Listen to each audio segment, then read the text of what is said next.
Catherine!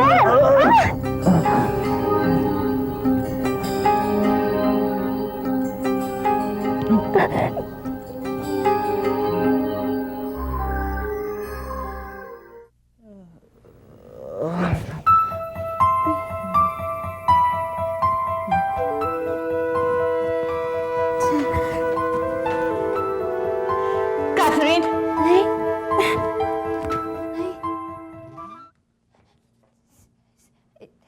Si Sir ho kasi lasing ho nawalan ho ng malay. Dapat ho kasi dadaling ko siya sa kwarto niya, kaya lang ho mabigat ho.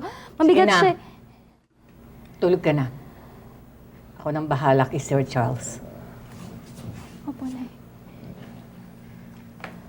Sir. Sir. Bangon ako. Tulungan ko kayo.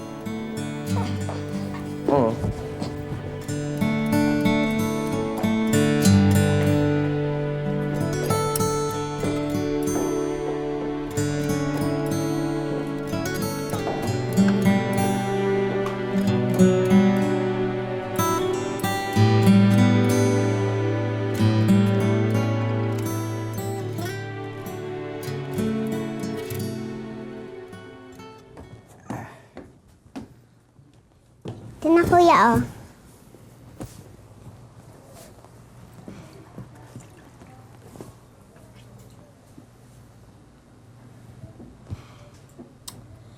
Mama, yan. Hindi ko kailangan yan. Ninay, sige na, pumasok ka na ako. Nabahal dito kay nanay. May late ka na eh. Kuya, wala sa kanya mag-aalaga sa kanya. Mamaya, pagising niya. A-absent na lang po kaya ako. Hindi, pumasok ka. Ako nang bahala dito. Ako nang mag-aalaga kay nanay. Makakahabol ka pa eh. Kuya, oh. Bakit? Kasi malapit na yung birthday ko. Para naman may panghanda tayo. Ninay, meron akong tinabi para sa birthday mo talaga. Kunin mo na yan. Talaga, kuya? Oo. Salamat. Ang bait-bait niyo po talaga. Okay. Bye. Bye, Nanay. Bye-bye, Nina. Papa. Para hindi ka matulog sa nanay. Sige na, Ninay. Sige na. Mauna ka na. Sige na. Bye-bye. May late ka na. Apo. Wala akong kwentong inahin, di ba? Nasyenka. Nay, hindi po totoo yan. Mahal na mahal ka namin, Ninay.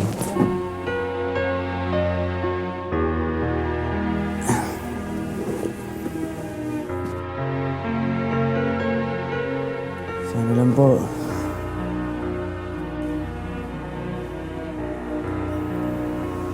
Sana lang po tumigil na kayo sa pag-inom.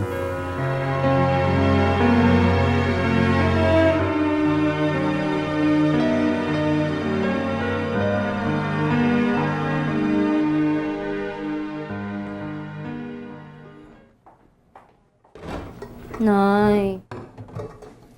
Nay, kausapin niyo naman ako. Wala naman akong ginawa eh. Wala. Ano yung nakita ko kagabi? Ha? Paano kung si Senyora nakakita sa inyo?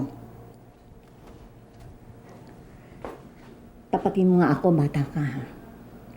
May nangyayari ba sa inyo ni Senyorito Charles na hindi ko nalalaman?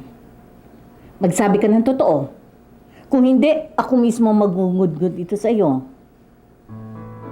Nay, kayo nakasimangot. Nanay ko talaga.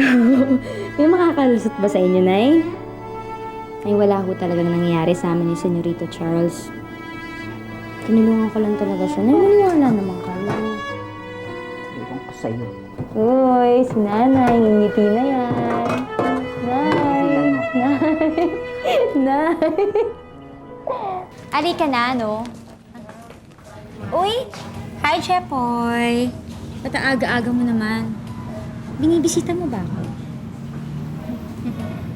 May patago-tago ka pa dyan. Para sa akin ba yan? Wala. Di ba? Wow, ang sweet! Paborito ko to. Ay, nako. I'm sure kay Clarissa yan at hindi sa'yo. Diba? Totoo ba? Ano bang nakita mo dyan sa Clarissa na yan? na hindi mo makita sa akin. Hindi ka naman kayang buhayin nun eh. Ako, kayang-kaya kitang buhayin. Masarap pa ako mag-alaga. Eh, yun ano mapapala mo dun? Binabayaran ko lang siya.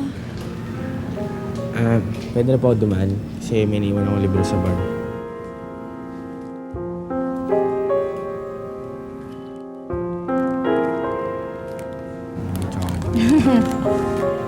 Ayan. Kasi aasa-asa pa yung isa dyan, talo na nga ni Clarissa. Alam mo, mas bata sa'yo si Clarissa at mas busilak, ikaw. Kahit kailan hindi ka na magiging busilak, no? Gusto mo mawala ng trabaho? Busilak. Tingnan nga natin kung hanggang kailan magiging busilak yung babae na yan. Busilak! Woo!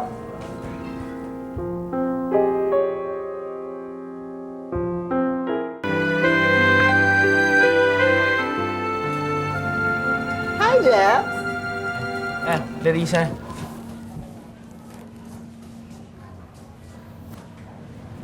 Ano to? Para sa'yo. Bakit nagpabili ba ako ng tsokolate? Kasi napadaan ako sa tindahan kanina. Eh, naalala kong paborito mo yan. Salamat. At saka, gusto sana kitang imbitahin din sa birthday ng kapatid ko. Sa makalawa pa. Eh, maliit na handaan lang pero sana kung pwede ka. Hindi. Ha? Sorry, Jeboy, pero hindi ako pwede kasi mag-aaral ako dahil meron akong exams. Sa susunod na lang, pakisabi na lang sa kapatid mo, happy birthday. Sige. Nagbabaka sakali lang naman. Pasensya na sa chocolate kasi yun lang kaya ko eh. Salamat. Mauna na ako. Sinungaling ko! Tapos na exams mo. Ba't mo tinanggihan yung tao? Ayaw mo ba sa kanya? Importante ba kung may gusto ko sa kanya o wala? Alam mo, Pinky, kung siya ang makakatuluyan ko, paano pa ako makakaalis sa lugar na to? Sawang-sawa na ako dito, no? Sana lang makahanap siya ng babaeng babagay sa kanya, yung mabait. At sino naman ang babagay sa'yo?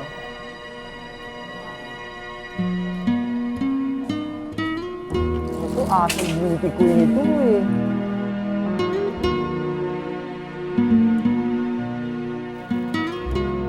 Hi, babe. Oh, hi! Ang ginawa mo? Kinuha ko na yung libro ko. Hati na kita. Halika na. Hoy, lalaki. Ayan ang pera niyo mag-ina. Hindi ko kailangan yan, ha? At kung hindi mo kaya panagutan tong dinadala ko, kakayanin ko tong mag-isa. Kuya, ano English ng apoy? Ha? Di ka naman nakikinig sa akin eh. Hindi. Nakikinig ako. Ano ba ulit yung tanong mo? Kuya, may problema ka ba? Kanina ka ba walang imik eh? Wala, Ninay. Pagod lang siguro talaga ako eh. Maghapon na ako, walang pahinga eh. Oh, para saan naman yun? Para mawala yung problema mo. Kilala naman kita eh. Ganyan ka. Walang hibo. Hindi naman totoong wala ka problema eh. Pero kung ano man yung problema mo, alam mo kuya, ikikit kita na ikikit. Ikaw talaga, napakamaloko mo ha.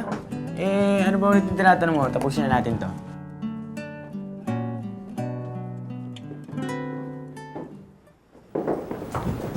Kati, sandali lang. Sir, Iniiwasan mo ba ako? hindi ho. Marami lang ho akong trabaho. Meron ba kayong ipapagawa sa akin? Wala. Gusto ko lang magpasalamat. Sabi kasi ni Joseph, ikaw daw ang tumulong sa akin makapasok dito eh.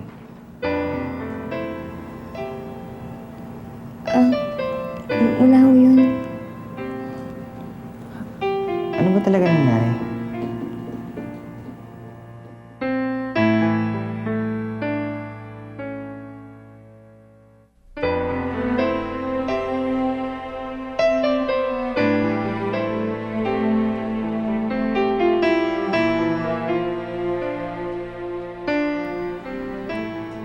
kasi akong maalala eh. Ang natatandaan ko lang, nag-inuman kami nila Joseph. Tapos, nagtatawanan kami. Tapos, nasa kwarto na ako. Masyado kasi akong nalasing eh.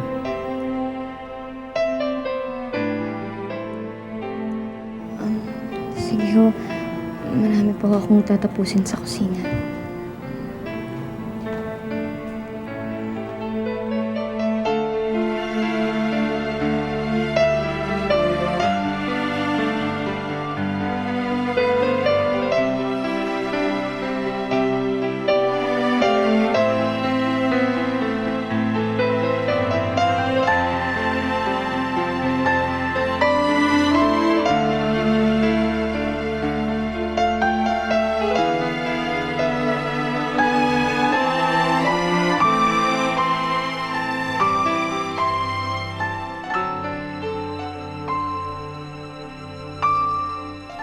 Hayaan mo na yan.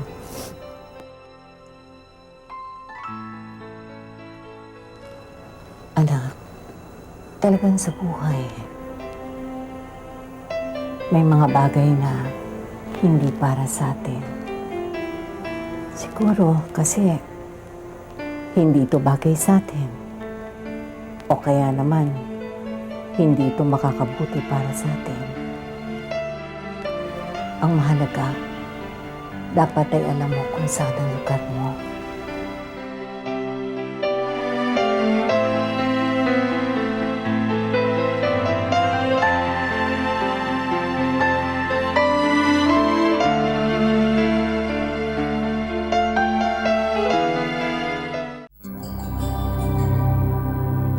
Bakit? Kanino ka naiya dito? Naiya ka sa kanya. Alam mo, miss, kung ako pa sa'yo, no, mag-ingat-ingat ka na dito sa lalaking to. At hindi mo ba alam, duwag to eh. Mark, siguro dapat kayo na lang mag-usap. Hindi. Dapat naririnig mo to eh. Bakit naiya ka ba sa kanya? Ayaw mo bang ipaalam sa kanya kung paano mo ako tinakasan? At kung paano mo ako pinasuhulan dyan sa mami mo? Para lang ipalaglag tong dinadala ko. Para lang ipalaglag tong anak namin. Stop. Hindi. Alam mo, dapat naririnig niya to eh. Ito tandaan mo, Mark, kung hindi mo kaya panagutan ng anak natin, ako ang mag-isa magdadala nito!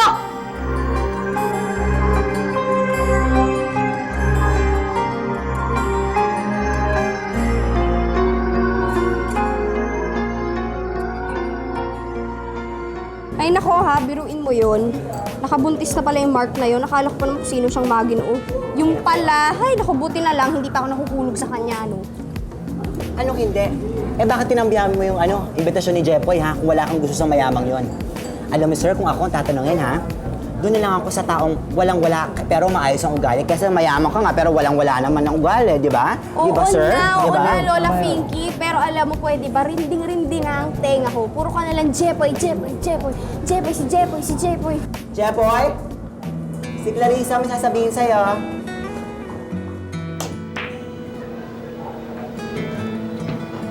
Pare, ikaw na.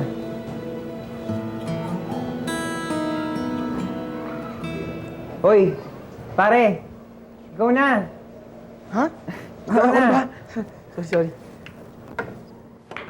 Pare, mag-practice ka kaya? Wala kang ka-challenge kalaban. O sige na. Pagdating sa bilyar, ikaw na ang panalo. Pero sa chicks, sino panalo, di ba? Teka pare, iwas-iwasan mo yan si Catherine ha. Hindi yan katulad ng ibang babae mo. Matino yan pare. Wah, may halong selos yata yung tono mo ah. Don't tell me, nagugustuhan na ng senyorita ang maid ah. Loko! Hindi pare, nagmamalasakit lang ako sa tao. She's a good kid pare. And she deserves a decent guy. Hindi katulad mo, na puro playtime lang alam. Woo! Sabihin mo, unti-unti ka lang, kakagusto sa katulong mo. Bento ko pa. Gago! Kunyari ka pa. Oh, diba? Yeah. Hoy, pabayaan mo ng nanay mo maghugas ng pinggan. Doon ka na sa maid's quarter. Sige na!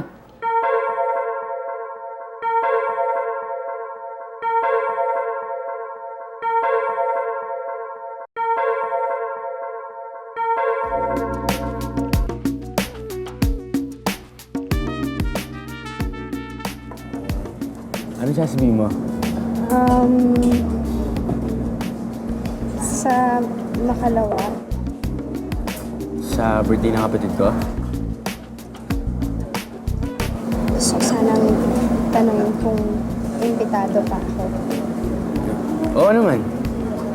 Makakapunta ka? Okay.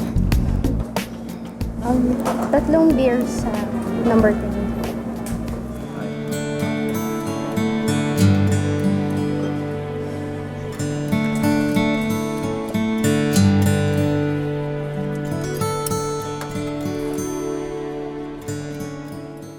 Clarissa. Clarissa, pwede ba? Pabayaan mo naman ako magpaliwanag Kaya naman ako pumasok para makausap ka eh. Pwede ba? May lakad pa ako, nagmamadali ako yung humalit. Saan? Hatid na kita. Wag na, at ayoko maiskandalo ulit. Please naman, Clarissa, huwag ka naman maniwala doon sa sinasabi ng babaeng yun. Hindi ko naman kailangan ng paliwanag mo Siguro may date ka, no? Kaya ayaw ko magatid sa'yo. Eh ano naman ngayon sa'yo kung may date ako? Eh hindi naman tayo mag-on ha.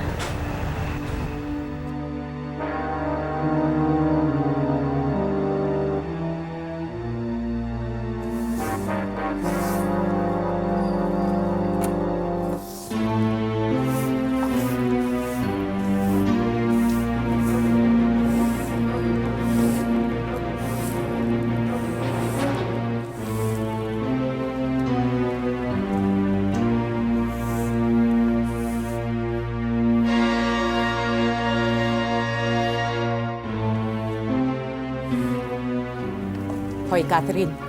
Halika nga dito.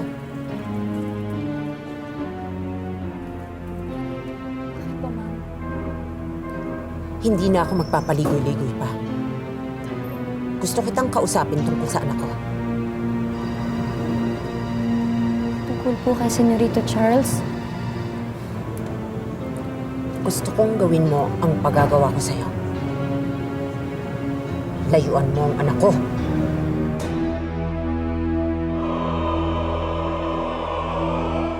Okay. Oh, buksan mo na itong regalo ng Ate Clarissa mo. Mamaya na lang pagdating na lang ni Nanay. Ha? Tara, kain na lang muna tayo. Sige. Dali na. Ito lang.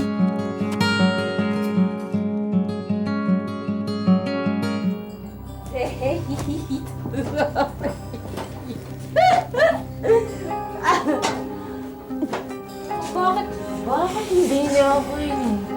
Hey, kanina ay... Nay! Nay!